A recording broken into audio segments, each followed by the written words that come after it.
उत्तर प्रदेश की 25 बड़ी खबरों में आपका स्वागत है। रुख करते हैं खबरों की ओर। योगी आदित्यनाथ के नेतृत्व में 9 वर्षों में बदली उत्तर प्रदेश की तस्वीर। पिछले 9.5 वर्षों में उत्तर प्रदेश में कानून व्यवस्था, विकास और सांस्कृतिक पुनर्जागरण को लेकर बड़े बदलाव देखने को मिले हैं। लेख में मुख्यमंत्री योगी आदित्यनाथ की यात्रा को एक सन्यासी से प्रशासक बनने तक के रूप में प्रस्तुत किया गया है। इसमें कहा गया है कि उनके नेतृत्व में प्रदेश में कानून व्यवस्था मजबूत हुई, अपराध के खिलाफ सख्त कार्रवाई हुई और जनता का विश्वास बढ़ा। साथ ही निवेश, रोजगार, एक्सप्रेसवे, एयरपोर्ट और मेडिकल कॉलेज जैसे विकास कार्यों को भी रेखांकित किया गया है। लेख के अनुसार अयोध्या, काशी और प्रयागराज जैसे धार्मिक एवं सांस्कृतिक केंद्रों के विकास से प्रदेश की सांस्कृतिक पहचान को भी नई मजबूती मिली है। कुल मिलाकर ये लेख योगी आदित्यनाथ को उत्तर प्रदेश में विकास, सुशासन और जन विश्वास के प्रमुख शिल्पकार के रूप में प्रस्तुत करता है। हमें सपोर्ट करने के लिए चैनल को लाइक और सब्सक्राइब करिए और आप यूपी के किस गांव, शहर या जिला से देख रहे हैं कमेंट सेक्शन में कमेंट करके जरूर बताइए। सीएम योगी ने शुरू की 2741 करोड़ की स्वच्छ वायु परियोजना, पर्यावरण संरक्षण को मिली नई रफ्तार। विश्व पर्यावरण दिवस के अवसर पर मुख्यमंत्री योगी आदित्यनाथ ने उत्तर प्रदेश में 2741 करोड़ रुपए की लागत वाली देश की पहली एयरशेड आधारित स्वच्छ वायु प्रबंधन परियोजना यूपी कैंप का शुभारंभ किया। विश्व बैंक के सहयोग से शुरू की गई ये परियोजना प्रदेश में वायु प्रदूषण नियंत्रण और पर्यावरण संरक्षण को मजबूत करेगी। इस मौके पर मुख्यमंत्री ने एक पेड़ मां के नाम महाअभियान 2026 की शुरुआत की, जिसके तहत 35 करोड़ पौधे लगाने का लक्ष्य रखा गया है। साथ ही 100 आर्द्र भूमियों की अधिसूचना, वेटलैंड पोर्टल और यूपी कैंप की वेबसाइट पर लोगों का भी अनावरण किया गया। कार्यक्रम में पर्यावरण संरक्षण में योगदान देने वाले ग्राम प्रधानों और विभिन्न प्रतियोगिताओं के विजेताओं को सम्मानित किया गया। सरकार का कहना है कि इन पहलों से प्रदेश में स्वच्छ हवा, हरित विकास और जैव विविधता संरक्षण को नई दिशा मिलेगी। यूपी के बेसिक शिक्षकों के लिए खुशखबरी, अंतर जनपदीय तबादलों का रास्ता खुला। उत्तर प्रदेश के परिषदीय स्कूलों में कार्यरत शिक्षक और शिक्षिकाओं के लिए अंतर जनपदीय तबादलों की प्रक्रिया शुरू कर दी गई है। शैक्षिक सत्र 2026-27 के लिए गंभीर बीमारी है, दिव्यांगता और पति पत्नी के एक ही विभाग में कार्यरत होने जैसी विशेष परिस्थितियों में शिक्षक 20 जून तक आवेदन कर सकेंगे। इस बार सबसे बड़ी राहत यह है कि स्थानांतरण के लिए न्यूनतम सेवा अवधि की कोई शर्त नहीं रखी गई है। दिव्यांगता के मामलों में कम से कम 40% दिव्यांगता का प्रमाण पत्र और गंभीर बीमारियों जैसे कैंसर या डायलिसिस के लिए सरकारी अस्पताल का प्रमाण पत्र देना होगा। आवेदन संबंधित जिला बेसिक शिक्षा अधिकारी यानी बीएसए के माध्यम से ही भेजे जाएंगे। विभाग ने स्पष्ट किया है कि केवल नियमित शिक्षक ही आवेदन के पात्र होंगे और फर्जी दस्तावेज पाए जाने पर कानूनी कार्रवाई की जाएगी। सरकार के इस फैसले से हजारों शिक्षकों और अपनी पारिवारिक और स्वास्थ्य संबंधी समस्याओं के समाधान में राहत मिलने की उम्मीद है। बलिया का सुरहा ताल बना भारत का 100वां रामसर स्थल, पीएम मोदी ने जताई खुशी। उत्तर प्रदेश के बलिया जिले स्थित सरहा ताल को भारत के 100वें रामसर स्थल का दर्जा मिल गया है। प्रवासी पक्षियों और जैव विविधता के लिए प्रसिद्ध ये आर्द्र भूमि अब अंतर्राष्ट्रीय स्तर पर संरक्षित पर्यावरणीय धरोहरों की सूची में शामिल हो गई है। इस उपलब्धि के साथ उत्तर प्रदेश में रामसर साइटों की संख्या बढ़कर 13 हो गई है। प्रधानमंत्री नरेंद्र मोदी ने इसे भारत की पर्यावरण संरक्षण और आर्द्र भूमियों के संवर्धन के प्रति प्रतिबद्धता का प्रतीक बताया है। सुरहा ताल सर्दियों में साइबेरिया और मध्य एशिया से आने वाले हजारों प्रवासी पक्षियों का प्रमुख आश्रय स्थल है। वहीं मुख्यमंत्री योगी आदित्यनाथ ने भी इस उपलब्धि पर प्रसन्नता जताई है। विशेषज्ञों का मानना है कि रामसर का दर्जा मिलने से सुरहा ताल के संरक्षण को मजबूती मिलेगी, अंतर्राष्ट्रीय सहयोग बढ़ेगा और इको टूरिज्म के जरिए स्थानीय लोगों के लिए रोजगार के नए अवसर भी पैदा होंगे। ये उपलब्धि उत्तर प्रदेश की पर्यावरणीय विरासत के लिए एक बड़ी सफलता मानी जा रही है। मायावती ने सीएम योगी को जन्मदिन की दी बधाई, दीर्घायु और स्वस्थ जीवन की कामना की। उत्तर प्रदेश की पूर्व मुख्यमंत्री और बसपा प्रमुख मायावती ने मुख्यमंत्री योगी आदित्यनाथ को उनके जन्मदिन पर शुभकामनाएं दी हैं। मायावती ने सोशल मीडिया प्लेटफॉर्म एक्स पर संदेश जारी करते हुए योगी आदित्यनाथ के स्वस्थ, सुखी और दीर्घायु जीवन की कामना की। राजनीतिक हलकों में उनके इस कदम को दलगत राजनीति से ऊपर उठकर दिया गया संदेश माना जा रहा है। खबर के अनुसार मायावती अक्सर सरकार की नीतियों की आलोचना भी करती हैं, लेकिन अच्छे कार्यों की सराहना करने से पीछे भी नहीं हटती हैं। वहीं रिपोर्ट में यह भी उल्लेख किया गया है कि समाजवादी पार्टी के अध्यक्ष अखिलेश यादव और कांग्रेस नेता राहुल गांधी की ओर से खबर लिखे जाने तक कोई सार्वजनिक बधाई संदेश सामने नहीं आया था। कुल मिलाकर मायावती का ये संदेश राजनीतिक शिष्टाचार और सौहार्द का उदाहरण माना जा रहा है। हर घर नल योजना में टोटी चोरी हो रही है। सीएम योगी ने जल संरक्षण पर जताई चिंता। विश्व पर्यावरण दिवस के अवसर पर लखनऊ में पौधारोपण कार्यक्रम के दौरान मुख्यमंत्री योगी आदित्यनाथ ने जल संरक्षण और सार्वजनिक संपत्तियों की सुरक्षा को लेकर बड़ा बयान दिया। उन्होंने कहा कि सरकार ने हर घर नल योजना और जल संरक्षण अभियान को आगे बढ़ाया है, लेकिन कुछ लोग नलों की टोटी चोरी कर लेते हैं या पानी को बहता छोड़ देते हैं, जिससे संसाधनों की बर्बादी होती है। मुख्यमंत्री ने कहा कि ऐसी प्रवृत्तियों को रोकना समाज की सामूहिक जिम्मेदारी है। उन्होंने लोगों से पर्यावरण संरक्षण के लिए 5 संकल्प लेने का आह्वान किया, जिसमें एक पेड़ मां के नाम लगाने, पेड़ों की देखभाल करने, जल संरक्षण को जीवन का हिस्सा बनाने, सिंगल यूज प्लास्टिक का उपयोग बंद करने और प्रकृति के अनुकूल जीवन शैली अपनाने की बात की। सीएम योगी ने कहा कि पर्यावरण और जल संरक्षण केवल सरकार की नहीं, बल्कि हर नागरिक की जिम्मेदारी और जनभागीदारी से इन अभियानों को सफल बनाया जा सकता है। लखनऊ मेट्रो से महिलाओं का सफर होगा और आसान। शुरू हुई माय दीदी ईवी बाइक सेवा। लखनऊ में महिलाओं की सुरक्षित और सुविधाजनक यात्रा के लिए माय दीदी ईवी बाइक सेवा की शुरुआत की गई है। यूपी मेट्रो के प्रबंध निदेशक सुशील कुमार ने विश्वविद्यालय मेट्रो स्टेशन से इस सेवा का शुभारंभ किया। पहले चरण में ये सुविधा विश्वविद्यालय, आईटी, भूतनाथ और कृष्णा नगर मेट्रो स्टेशन पर उपलब्ध होगी। इस सेवा के तहत महिलाएं केवल 15 रुपए में मेट्रो स्टेशन से 5 किलोमीटर तक का सफर महिला राइडर के साथ कर सकेंगी। सुरक्षा को ध्यान में रखते हुए हर स्कूटी में जीपीएस ट्रैकिंग, पैनिक बटन और एओएस सुविधा दी गई है। जरूरत पड़ने पर कंट्रोल रूम से स्कूटी को लॉक भी किया जा सकता है। राइड की booking mobile app, QR code या व्हाट्सएप नंबर 9217020441 के जरिए की जा सकती है। इस पहल का उद्देश्य महिलाओं को मेट्रो स्टेशन से उनके घर, ऑफिस या अन्य गंतव्य तक सुरक्षित, सस्ती और तेज परिवहन सुविधा उपलब्ध कराना है।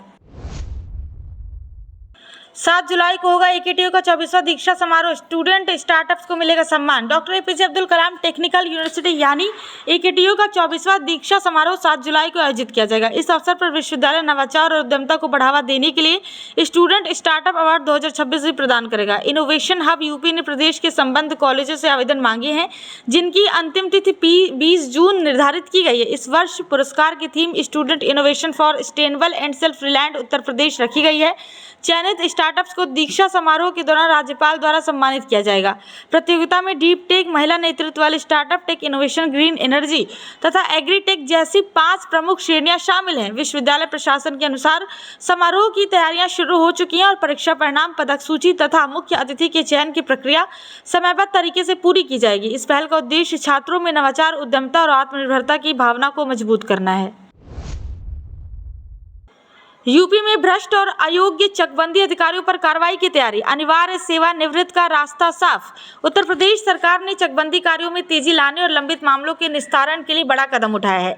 चकबंदी विभाग ने भ्रष्ट और अयोग्य चकबंदी अधिकारियों तथा सहायक चकबंदी अधिकारियों को अनिवार्य सेवानिवृत्त देने की प्रक्रिया शुरू कर दी है। इसके लिए चकबंदी आयुक्त ऋषिकेश भास्कर यशोद की अध्यक्षता में 4 सदस्यीय स्क्रीनिंग समिति गठित की गई है। सभी जिलाधिकारियों को निर्देश दिए गए हैं कि 50 वर्ष की आयु पूरी कर चुके और 30 वर्ष की सेवा कर चुके अधिकारियों की सूची 15 दिनों के भीतर भेजी जाए। वर्तमान में चकबंदी से जुड़े लगभग 7,955 मामले लंबित हैं, जिनके निस्तारण में लगातार देरी हो रही है। समिति की रिपोर्ट के आधार पर संबंधित अधिकारियों को 3 महीने का नोटिस दिया जाएगा और उसके बाद जनहित में अनिवार्य सेवा निवृत्त की कार्रवाई की जाएगी। विभाग ने यह भी स्पष्ट किया है कि सूची तैयार करने में किसी प्रकार का पक्षपात बर्दाश्त नहीं किया जाएगा और दोषी पाए जाने पर संबंधित अधिकारियों के खिलाफ भी कार्रवाई होगी। ये कदम प्रशासनिक जवाबदेही बढ़ाने और चकबंदी प्रक्रिया को तेज करने की दिशा में महत्वपूर्ण माना जा रहा है। यूपी में बजट आवंटन हुआ। डिजिटल योजनाओं और भुगतान प्रक्रिया में आएगी तेजी। उत्तर प्रदेश सरकार ने बजट आवंटन प्रक्रिया को और तेज पारदर्शी बनाने के लिए डिजिटल व्यवस्था लागू करने का फैसला किया है। अब विभागों के बजट आवंटन आदेशों पर डिजिटल हस्ताक्षर किए जाएंगे, जिससे कोषागारों और आहरण वितरण अधिकारियों यानी डीडीओएस को बजट की सॉफ्ट कॉपी सीधे ऑनलाइन उपलब्ध हो जाएगी।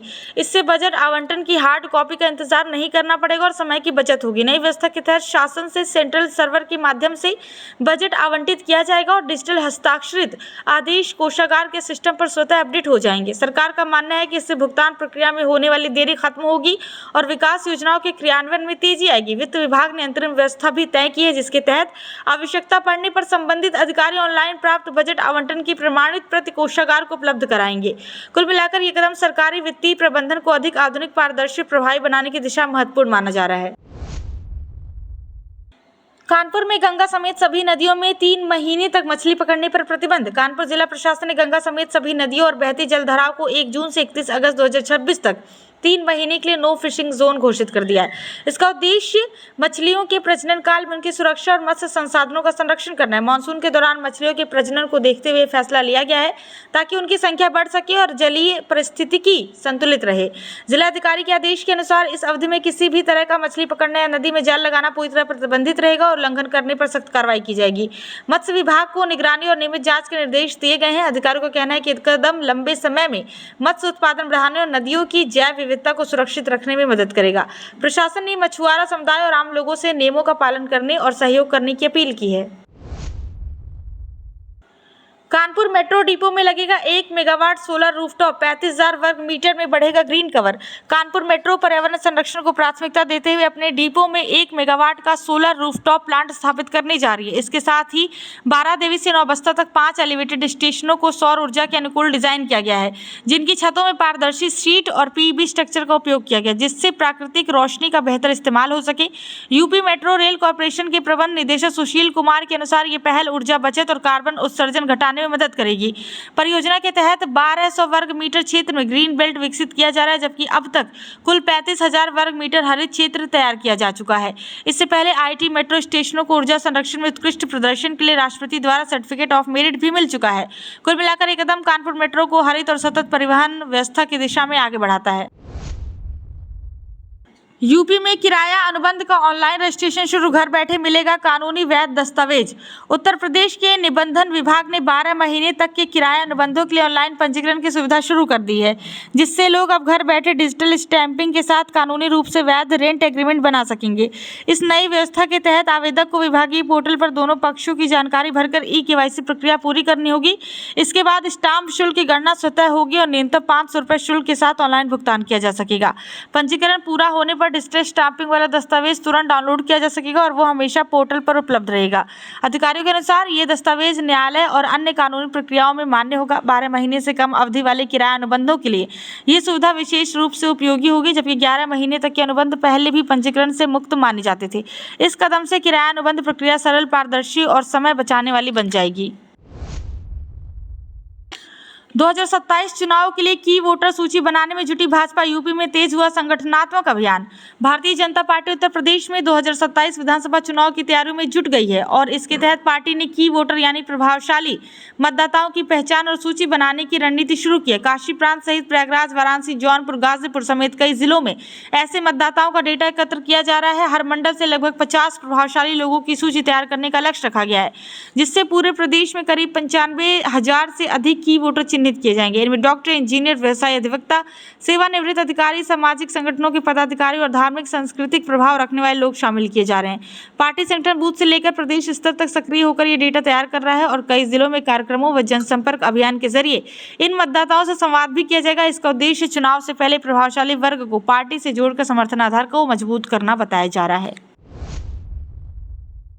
यूपी में 14 जून को होगी जीआईसी प्रवक्ता भर्ती परीक्षा, 67 जिलों में परीक्षा केंद्र तय। उत्तर प्रदेश लोक सेवा आयोग यूपीपीएससी द्वारा राजकीय इंटर कॉलेज यानी जीआईसी प्रवक्ता भर्ती परीक्षा 2025 की प्रारंभिक परीक्षा 14 जून को राज्य के 67 जिलों में एक ही सत्र में आयोजित की जाएगी। परीक्षा सुबह 9:30 बजे से 11:30 बजे तक होगी और 13 विषयों जैसे हिंदी, संस्कृत, इतिहास, भूगोल, गणित, विज्ञान और अन्य विषयों के लिए आयोजित की जा रही है। आयोग ने 4 जून को प्रवेश पत्र जारी कर दिए हैं, जिन्हें अभ्यर्थी अपने OTR नंबर से डाउनलोड कर सकते हैं। परीक्षा केंद्र पर प्रवेश के लिए आधार कार्ड, 2 पासपोर्ट साइज फोटो, प्रवेश पत्र अनिवार्य होंगे। परीक्षा शुरू होने से 45 मिनट पहले प्रवेश बंद कर दिया जाएगा। आयोग ने स्पष्ट किया है कि नकल या अनुचित साधनों के प्रयोग पर सख्त कार्रवाई होगी। परीक्षा के लिए प्रदेश भर के सभी प्रमुख जिलों में केंद्र बनाए गए हैं ताकि पारदर्शी सुचारू आयोजन सुनिश्चित किया जा सके। टीजीटी परीक्षा पर विवाद, अंग्रेजी पेपर में पाठ्यक्रम से बाहर प्रश्नों का आरोप। उत्तर प्रदेश शिक्षा सेवा चयन आयोग की टीजीटी भर्ती परीक्षा के दौरान अंग्रेजी विषय के प्रश्न पत्र को लेकर विवाद सामने आया है। परीक्षार्थियों ने आरोप लगाया कि कई प्रश्न निर्धारित पाठ्यक्रम के बाहर से पूछे गए, जिससे उन्हें परीक्षा में कठिनाई हुई। अभ्यर्थियों ने मांग की है कि प्रश्न पत्र का मूल्यांकन विशेषज्ञ समिति से कराया जाए और बाहर के प्रश्नों को हटाकर उचित अंक दिए जाए। आयोग ने कहा है कि इस संबंध में मिलने वाले मांग पत्र पर विचार किया जाएगा।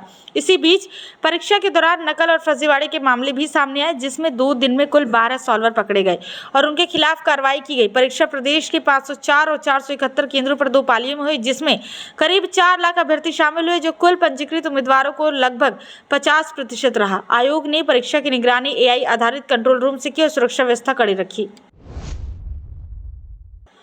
एसएससी स्टेनोग्राफर भर्ती 2026 1170 पदों का विवरण जारी।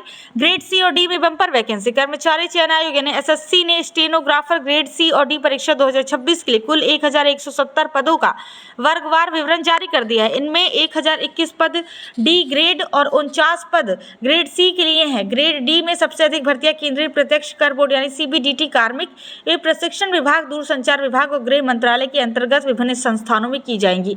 वहीं ग्रेड सी के अधिकतर पद इंटेलिजेंस ब्यूरो, राजस्व विभाग और विदेश मंत्रालय में है। वर्गवार आरक्षण के अनुसार ग्रेड डी में सामान्य, ओबीसी, एससी, ईडब्ल्यूएस और एसटी सभी वर्गों के लिए पद निर्धारित किए गए हैं, जबकि ग्रेड सी में सभी श्रेणियों के लिए सीटें शामिल है। चयनित अभ्यर्थियों की नियुक्ति विभिन्न पदों केंद्रीय मंत्रालयों, एजेंसियों और विभागीय जैसे सीबीआई, ईडी, चुनाव आयोग, तटरक्षक बल और अन्य संस्थानों में होगी। भर्ती केंद्र सरकार के विभिन्न विभागों में स्टेनोग्राफर पदों को भरने के लिए की जा रही है। पीजीटी भर्ती 624 पदों पर 15 जून से इंटरव्यू शुरू, 27 जून तक चलेगी प्रक्रिया। उत्तर प्रदेश शिक्षा सेवा चयन आयोग ने प्रवक्ता संवर्ग यानी पीजीटी के 624 पदों पर भर्ती के लिए साक्षात्कार कार्यक्रम जारी कर दिया है। लिखित परीक्षा में सफल 2253 अभ्यर्थियों के इंटरव्यू 15 जून से 27 जून तक विषयवार आयोजित किए जाएंगे। अभ्यर्थी 5 जून से आयोग की वेबसाइट से अपना साक्षात्कार पत्र डाउनलोड कर सकते हैं। इंटरव्यू 15 जून को वाणिज्य, कला, मनोविज्ञान, कृषि और गृह विज्ञान जैसे विषयों से शुरू होंगे। इसके बाद 16 जून से 27 जून तक भौतिक विज्ञान, इतिहास, गणित, रसायन विज्ञान, जीव विज्ञान, संस्कृत, भूगोल, अर्थशास्त्र, अंग्रेजी और हिंदी सहित सभी विषयों के अभ्यर्थियों के साक्षात्कार क्रमवार होंगे। आयोग ने सभी उम्मीदवारों को निर्देश दिया है कि वो समय पर आवश्यक दस्तावेजों के साथ उपस्थित हों और आयोग की वेबसाइट पर दिए गए दिशा निर्देशों का पालन करें। ग्रेटर नोएडा की सोसाइटियों में सोलर प्लांट अनिवार्य, पीएम सूर्य घर योजना से मिलेगी भारी सब्सिडी।